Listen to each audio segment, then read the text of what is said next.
Dzień dobry, assalamu alaikum, namaste, bonjour, konnichiwa, good morning, good morning, good morning. It's Ken at 10, it's Friday.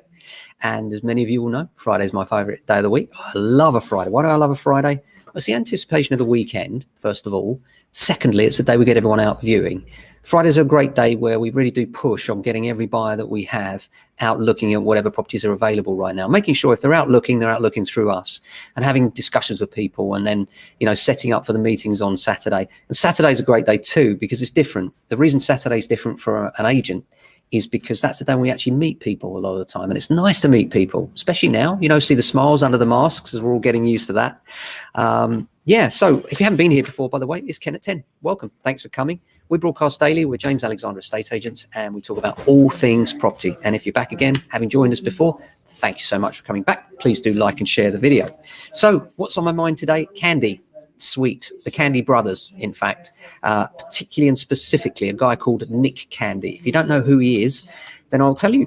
He has the most expensive apartments in the UK. 175 million is the asking price, and there's already interest, and it's in Hyde Park. It's a penthouse. It has 18,000 square feet. It's got 5 bedrooms, a 21-meter swimming pool. Can you imagine? It's as big as almost 18 average homes in England combined. I was just looking at the stamp duty bill on that. I mean, presumably, if you're buying that, then it's probably reasonable to presume it's not your first home, right?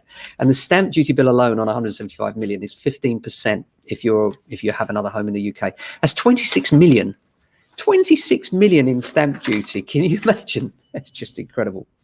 So a few things to report to you today, and I've got the quote of the week today as well. I'm sorry, I said I'd do the quote of the week yesterday, and I have been reprimanded quite rightly by some of you saying that I didn't actually do it, which is absolutely true, but I have it for you today, and today it's from Lucille Ball. That'll be the end of the show.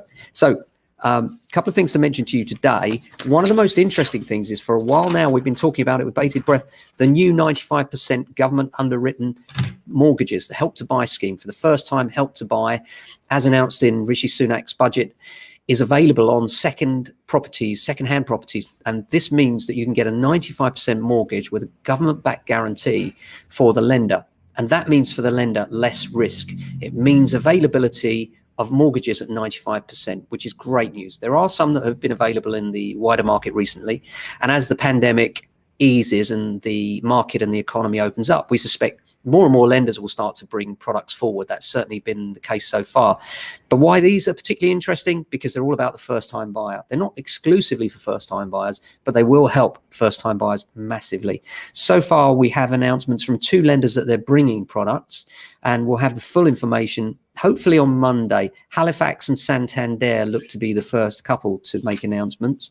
We know that the rates and the finer detail will come on Monday. I should add, this is not financial advice. You should seek independent financial advice. We're just here to educate and not advise. So if you're thinking of getting a mortgage and you're thinking about investing in property, then investment values can go up and down, and you shouldn't take just our word. You should look for independent financial advice. This is just the opinion of our program. But let me tell you, having said that the 95% scheme from the Halifax is going to require an enhanced credit score.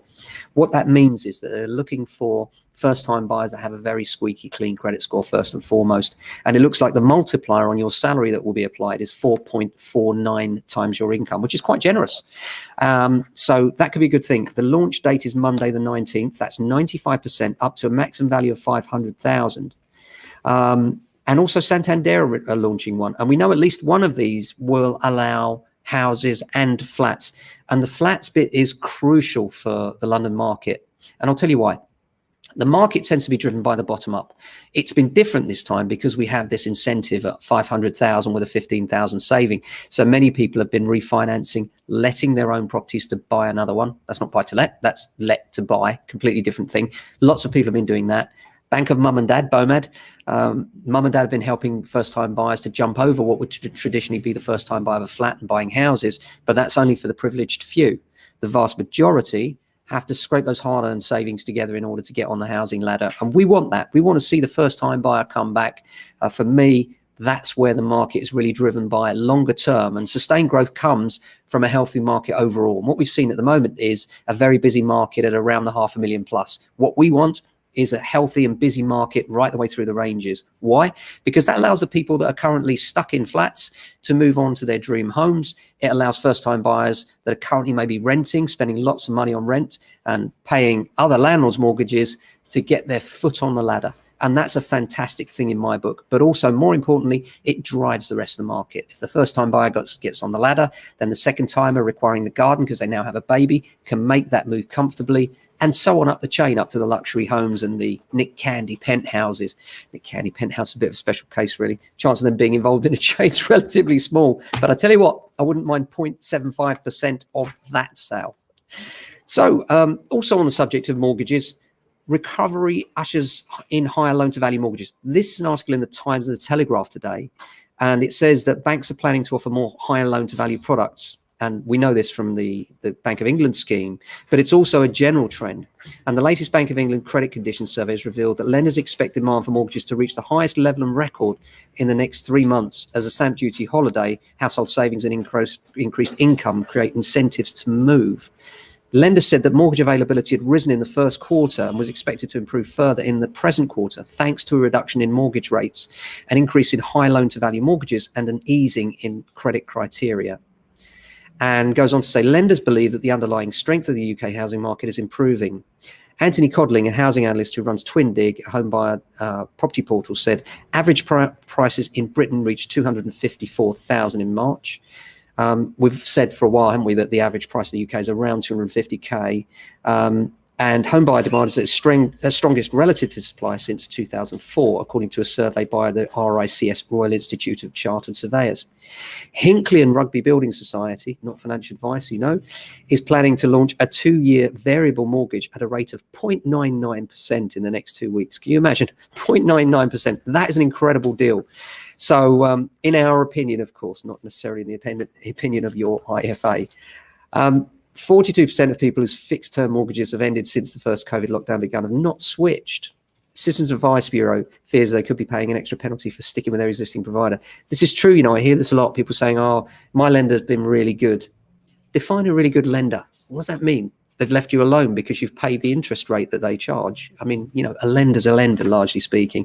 There might be a lack of efficiency on some in terms of the mortgage processing, and that's critical right now, to be fair, when it comes to, you know, not just the rates. If you're looking to get in for that June deadline particularly, you need a lender that has the capacity to process your mortgage in good time. And this is something, the advice you should get from an independent financial advisor is, okay, you know, X lender has a great rate right now, but how quickly are they processing those loans? You know, are they going to be through in time? Because as you get a fantastic product come on board, such as the 0.99%, guess what? The demand's off the scale. Can they cope with the applications? And they always allocate a tranche of money, an amount of money for any given product. And the question is whether you can get in time and whether or not they can process your application in time to meet that June deadline, which is looking very sketchy now. It's very tight. If you're looking to do it, then you need to get on the market right away. And even then, it's unlikely for the majority, but you need to get your ducks in a row. We've spoken a lot about that, so I won't harp on about it too much.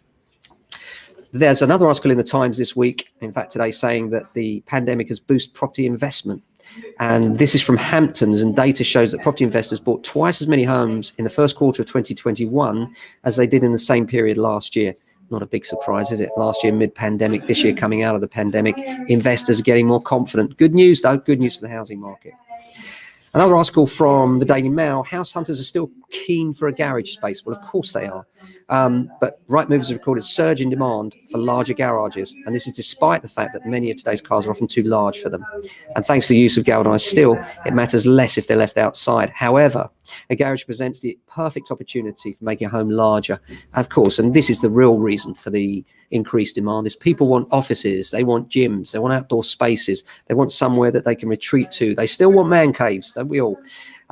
So yeah, it could be a home cinema, a gym, a large kitchen or lounge, extra bedroom. We find that the demand for garages is particularly and specifically high where those garages are to the side of a property. And the reason for that is that when you've got a garage to the side of the property, by definition, you've normally got a wider plot.